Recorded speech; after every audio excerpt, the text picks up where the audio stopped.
Hello et bienvenue dans une nouvelle vidéo. Aujourd'hui, je vais vous montrer tous mes anti-cernes. J'ai déjà fait une vidéo dans laquelle je vous montre l'entièreté de ma collection de fond de teint ainsi que de primer. Et donc aujourd'hui, c'est le tour des anti-cernes. J'en ai une petite vingtaine. J'avais l'impression en les sortant que je n'avais plus beaucoup, mais il y en a quand même plus que 20, donc je pense que ça va. Alors dans mes tiroirs, vous verrez ça dans une vidéo prochainement dans laquelle je vous présenterai ma collection entière de make-up et son organisation. Mais en gros, je les divise dans deux petits bacs comme ceci. Donc d'un côté, j'ai ceux plutôt drugstore et de l'autre, j'ai ceux à prix un peu plus élevé. Alors je vais commencer avec des anti-cernes que j'utilise pas comme anti-cernes en vrai. J'ai tout d'abord le Custom Concealer Trio dans la teinte Light to Medium de chez H&M. Ce genre de texture comme ceci en peau, en général, c'est pas ce que je préfère pour le dessous de mes yeux. J'ai quand même 35 ans après tout, donc je trouve toujours ça un petit peu épais. Par contre, j'aime beaucoup l'utiliser avec un tout petit pinceau comme ceci par exemple. Bon là du coup il est déjà sale. Et alors vraiment je mélange les trois couleurs. Là il est trop clair pour moi, mais sinon je mélange les trois couleurs ou deux couleurs pour arriver à quelque chose qui correspond exactement à ma carnation. Et alors je vais aller corriger les rougeurs, les boutons, les imperfections sur le reste de mon teint. Donc ça je vais pas swatcher parce que j'ai pas envie de mettre mes doigts dedans. Et de toute façon, bon, en soi, c'est pas vraiment un anti-cerne. Même chose pour le correcteur de teint d'un teinte 04 de chez Kiko, qui est un correcteur. Du coup, je vais quand même vous en faire un petit swatch ici.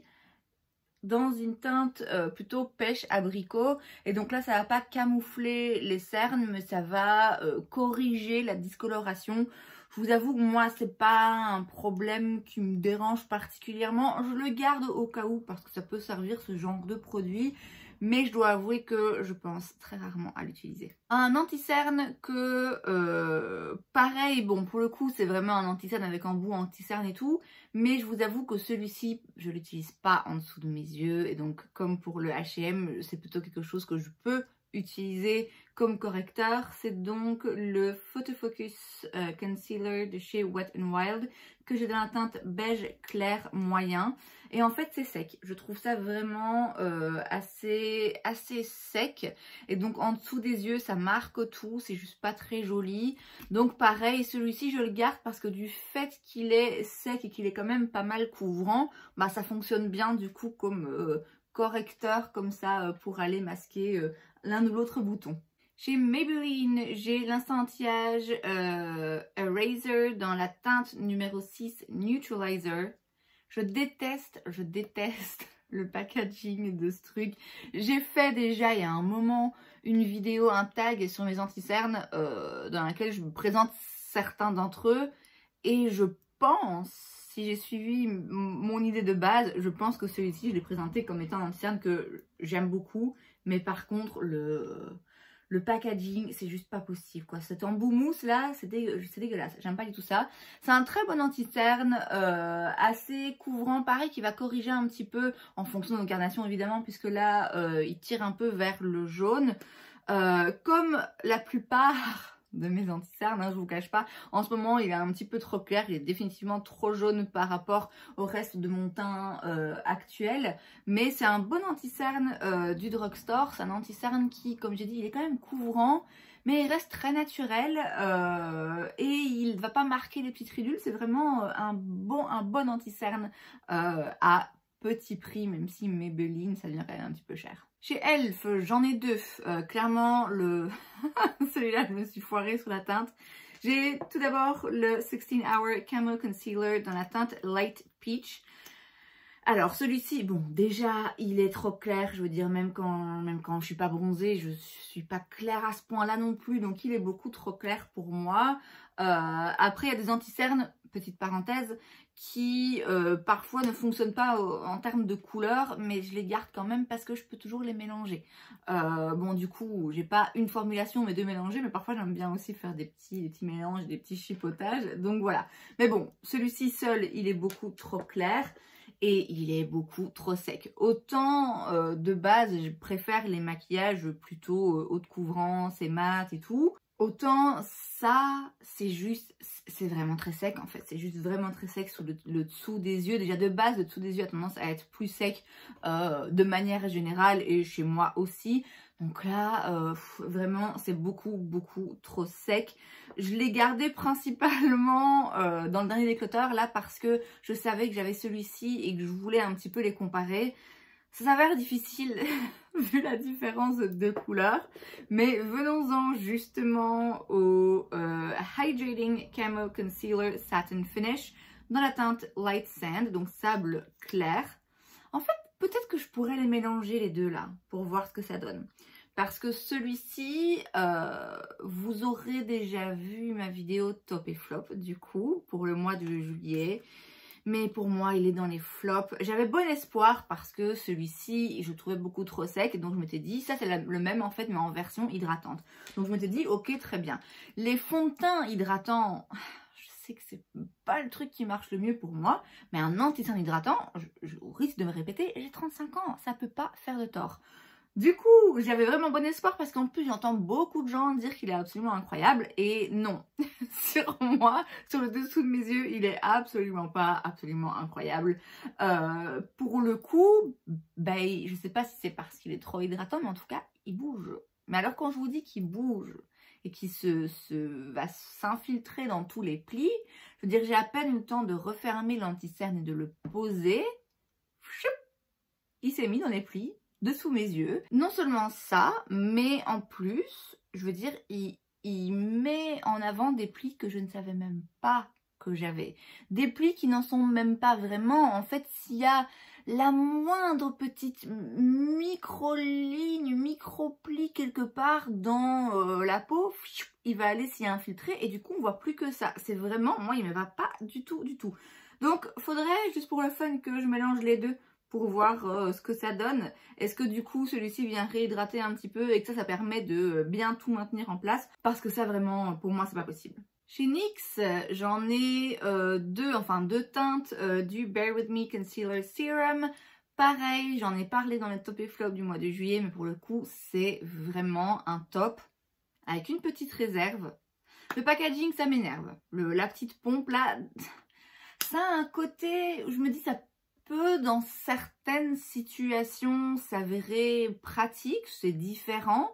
Ça peut être intéressant quand par exemple j'utilise plutôt le foncé en petite touche pour aller corriger un petit peu des imperfections.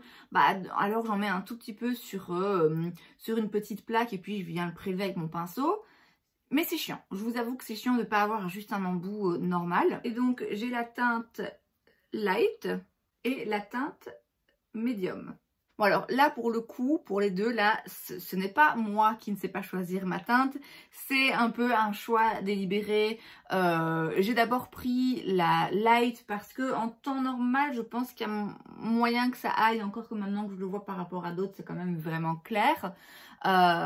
Mais comme j'étais bronzée, je me suis dit je vais prendre la médium et finalement c'est très bien comme ça parce que du coup ça me permet de mélanger. Celle-ci seule la plupart du temps va être trop claire, celle-ci seule la plupart du temps va être trop foncée, mais il y a moyen comme en plus c'est des petites pompes de vraiment doser et mélanger pour arriver à une teinte qui me convienne parfaitement.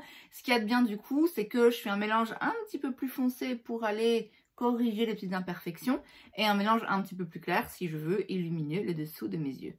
Et donc comme je l'ai dit, celui-ci c'est vraiment un top, mis à part le packaging, voilà, je suis un peu sur la réserve, mais c'est un très très bon anti-cerne parce que il couvre ce qu'il y a à couvrir. Il a un joli effet, c'est pas quelque chose de mat et d'asséchant, c'est oui concealer serum, ça va vraiment bien finalement parce que ça peut avoir ce côté un petit peu du oui. Alors moi quoi qu'il arrive je le poudre en fonction du genre de make-up que vous aimez et de l'âge du dessous de vos yeux. Je pense que vous pouvez aimer en mettre juste un tout petit peu, que ce soit vraiment très discret et ne pas le poudrer. Ce que j'aime, c'est le côté naturel tout en étant couvrant. En fait, c'est vraiment C'est vraiment un effet assez intéressant, je dois avouer, et je suis très fan de ce produit. Autre anti-cerne pour lequel j'ai deux teintes avec lesquelles je joue un petit peu, c'est le Infallible More Than Concealer de chez L'Oréal. Alors, j'ai tout d'abord la teinte 325 Bisque, qui est donc comme ceci, et la teinte 331 Latte, qui est donc juste là. Ça fait bien longtemps que je ne les ai pas utilisés parce que celui-ci en temps normal il est un peu trop foncé pour moi et celui-là en fait il est un petit peu trop gris je trouve, c'est un sous-ton un petit peu trop, je sais pas, il y a quelque chose qui me dérange dans le sous-ton de cet anti-cerne. Il faudrait que je les réessaye, quitte à, comme j'ai dit, voilà, les mélanger puisque c'est le but hein, d'en avoir deux, c'est de pouvoir arriver en mélangeant à trouver une couleur qui me correspond. Je sais qu'il a été un petit peu présenté et vendu comme un dupe du Tarte et je pense qu'en effet on est pas mal de ce genre d'effet où on a quelque chose de très couvrant qui bouge pas, mais ça fait tellement longtemps que je ne les ai pas utilisés que j'ai peur de m'avancer sur ce terrain.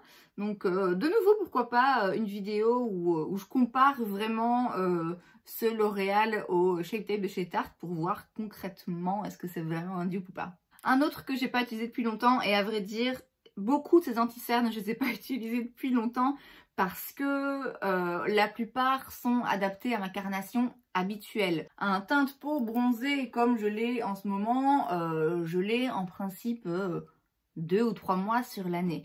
Donc en temps normal, c'est ce genre de teinte que je porte qui pour le moment sont trop clairs pour moi. Du coup, comme je vous disais, ça fait un moment que je les ai pu utiliser. Et donc ici, on a le Conceal and Perfect de chez Milani que j'ai dans la teinte vanille léger.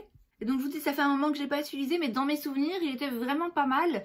Milani en plus, c'est une marque pas chère du drugstore, alors c'est quand même, c'est pas Catrice ou Essence où c'est genre 3-4 € l'article, hein, ça doit quand même mettre, à mon avis c'est bien 10 € l'anti-cerne, mais bon, c'est quand même toujours moins cher que le Shape Tape de chez Tarte par exemple. Un autre, bien trop clair pour moi en ce moment, mais vraiment pas mal dans mes souvenirs, surtout pour le prix, c'est le 12 Hour Full Coverage Concealer de chez Shiglam dans la teinte Madeleine. Vous voyez, voilà, ça c'est le genre de teinte en temps normal qui me vont bien. Là, on est sur des trucs un petit peu plus rosés, un petit peu plus clairs. J'aime bien quand il y a un petit fond de jaune comme ça dans l'anti-cerne. Et donc celui-ci de nouveau, comme je disais, dans mes souvenirs, il est pas mal. On est sur une couvrance correcte, un fini correct. C'est pas l'anti-cerne qui bouge le moins, c'est pas celui qui couvre le plus, c'est pas... Voilà, mais encore une fois pour le prix... On est quand même sur un produit plus que correct. Ensuite, j'ai le True Skin de chez Catrice. Alors là, par contre, il me semble bien que j'avais pas aimé cet anti-cerne. Autant le fond de teint de cette gamme, je l'adore. Autant l'anti-cerne, j'avais pas été fan. Et donc moi, ici, je l'ai dans la teinte Warm Macadamia. La couleur nickel. Temps normal encore une fois, mais en fait dans mes souvenirs il était vraiment pas assez couvrant, surtout par rapport au fond de teint. Ça, une gamme de produits hydratants avec acide hyaluronique, mais franchement le fond de teint pour moi c'est finalement un fond de teint mat, hein. Je trouve pas qu'il y a vraiment un côté hydratant et l'anti-cerne, bon, le côté hydratant, j'en sais trop rien, mais en tout cas, le côté couvrant, pour moi, il n'y était pas là. Donc, celui-ci, bon, comme la plupart des autres, c'est à retester, mais j'étais pas fan de celui-ci. Encore une fois, surtout par rapport au fond de teint que j'ai vraiment beaucoup aimé pour le coup. Et enfin, toujours chez Catrice, j'ai le Clean ID High Cover Concealer que j'ai dans la teinte Light Almond.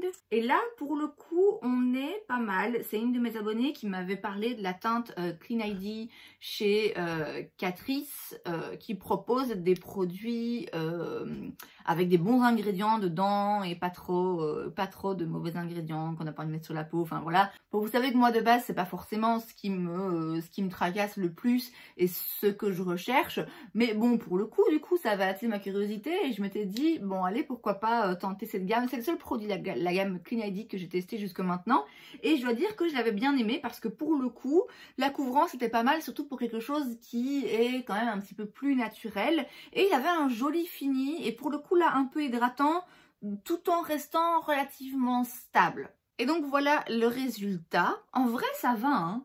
Je me rends compte que ceux vraiment qui me vont et que j'utilise plus souvent en temps normal, Ils se ressemblent assez, on voit clairement, il y en a un de temps en temps qui est beaucoup trop clair. On voit aussi qu'il y en a un de temps en temps qui est un peu trop foncé ou qui a un sous-ton sorti nulle part. Mais je trouve que ça se tient quand même finalement. On passe aux anti-cernes plutôt gamme de prix Sephora, que d'ailleurs je pense que je les ai quasiment tous achetés chez Sephora.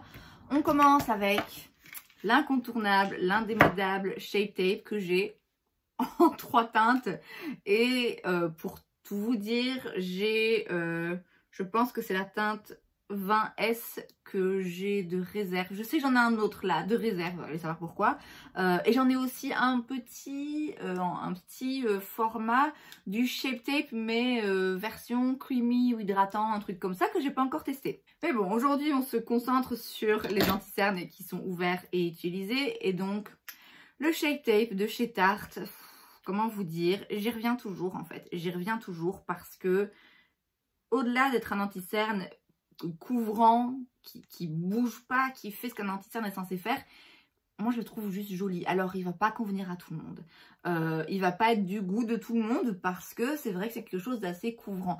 Typiquement, si vous voulez faire un teint léger, naturel, si vous mettez le Shape Tape, il va quand même se voir un petit peu plus. Encore que si vous en mettez juste un petit point et que vous l'estompez vraiment correctement, voilà, c'est faisable aussi. Mais de manière générale, si vous utilisez le Shape Tape, bon, je vous conseille de faire le maquillage approprié avec. Moi, de toute façon, de manière générale, je préfère un teint, je vais dire bien fait. C'est pas que quand c'est un teint naturel, c'est mal fait, mais je veux dire un teint vraiment travaillé, un teint avec, oui, une haute couvrance, un fini relativement mat et tout ça. Donc, j'arrive à l'utiliser quasiment avec tous les make-up que je fais finalement. Et donc j'ai la teinte la plus claire ici, c'est la teinte Fair, qui est trop claire pour moi, mais je la garde parce que c'est un Shape Tape et je me dis ça peut toujours servir pour mélanger avec d'autres. Au moins je sais que j'adore la formulation. Ensuite j'ai le 20S au milieu et enfin j'ai le 22N Light Neutral. Donc cet anti-cerne pour moi c'est un indispensable et un infaillible. Vraiment, pour le coup, je sais qu'il va pas me lâcher. Je sais que il va couvrir ce que je veux qu'il couvre. Il va pas bouger. Il va pas être moche. Il va pas aller dans les plis. Il est juste... Il est parfait. Franchement, pour moi, j'ai du mal à choisir mes préférés et tout, à classer, à trier mon make-up, le mieux, le moins bien et tout. Mais je pense que vraiment de tous les temps, c'est mon anti-cerne préféré. J'ai des phases où je vais en utiliser d'autres. Mais celui-là, c'est ma valeur sûre, vraiment. Et je vous dis, je sais qu'il y a des avis assez mitigés, que pendant longtemps, ça a été un anti-cerne hyper mis en avant. On avait l'impression que tout le monde l'utilisait, tout le monde l'adorait. Et puis, il y a eu des voix qui ont commencé à s'élever en disant, non, non, en fait, cet anti-cerne, il est vraiment trop. Il est trop couvrant, il est trop présent, il est... Voilà, c'est trop. Donc, je sais qu'il y a des gens qui l'adorent, il y a aussi des gens qui le détestent. Moi, vraiment, je l'adore. Ensuite, chez Makeup Forever, j'ai le Ultra HD anti-cerne longue tenue capteur de lumière que j'ai dans la teinte 20, qui est, de toute évidence, beaucoup trop clair pour moi et en plus un peu trop rosé à mon goût. Je l'ai déjà dit, je me répète, je préfère un sous-ton plus jaune que rosé, surtout pour l'anti-cerne. Sinon, je trouve que ça me grise un peu le teint, c'est un peu terne. Celui-là, bah, du coup, comme il est très clair, je l'utilise rarement, voire jamais en fait, seul. Je sais que je l'ai déjà utilisé en le mélangeant à d'autres qui étaient trop foncés, justement pour les éclaircir un petit peu, pour arriver à une teinte qui me convienne. Je ne saurais pas vraiment me prononcer, honnêtement, sur cet anti-cerne. J'en sais rien. Je l'ai, je sais que j'ai déjà mélangé avec d'autres, il est là, je peux m'en servir. De là à en faire une revue et à vous dire est-ce qu'il est bien ou pas, non. Chez Fenty, celui-là aussi, je l'ai pas mal utilisé. J'ai le Pro Filter Instant Retouch Concealer. J'ai la teinte 170. Pareil, je sais que tout le monde n'aime pas cet anti-cerne. Il y en a qui le trouvent trop sec. Alors, je vais vous dire la vérité, ça fait un moment que je ne l'ai pas utilisé. Bon, déjà, comme les autres, trop clair pour ma carnation actuelle. Donc, quoi qu'il arrive, ça fait un petit moment que je ne l'ai pas utilisé. Mais en plus de ça, même les derniers mois où j'ai été assez claire que pour le porter... je l'ai plus tellement réutilisé ces derniers temps, je sais pas trop pourquoi. Donc il faudrait que je le reteste une fois, comme d'hab.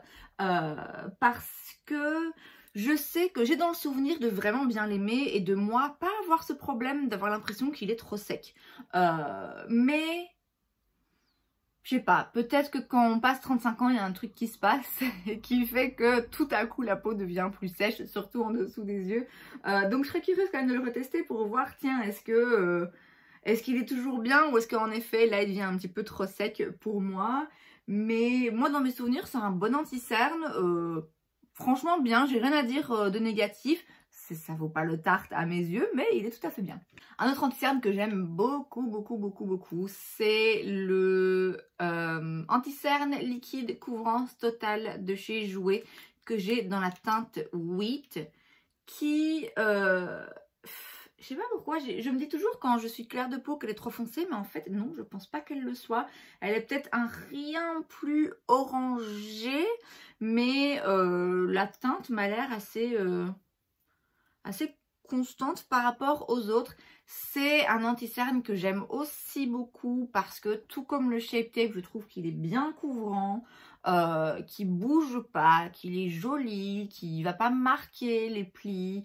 C'est vraiment un bon anti-cerne que j'avais acheté un petit peu par hasard sur Beauty Bay et je suis vraiment pas déçue. Sans surprise, ça fait longtemps que je l'ai pas utilisé et j'ai hâte de pouvoir le réutiliser parce que dans mes souvenirs vraiment c'était un très bon anti-cerne. Je vais arrêter de le dire, mais encore un que j'ai pas utilisé depuis un moment, c'est le Boeing Cakeless Concealer de chez Benefit que j'ai dans la teinte numéro 2. De nouveau, on est sur quelque chose de très clair. Bon, là au moins pour le coup, c'est un sous-ton un petit peu plus jaune, mais c'est quand même très clair. Je sais pas. Il faut que j'arrête d'avoir dans ma collection des choses sur lesquelles ma réponse c'est... je sais plus.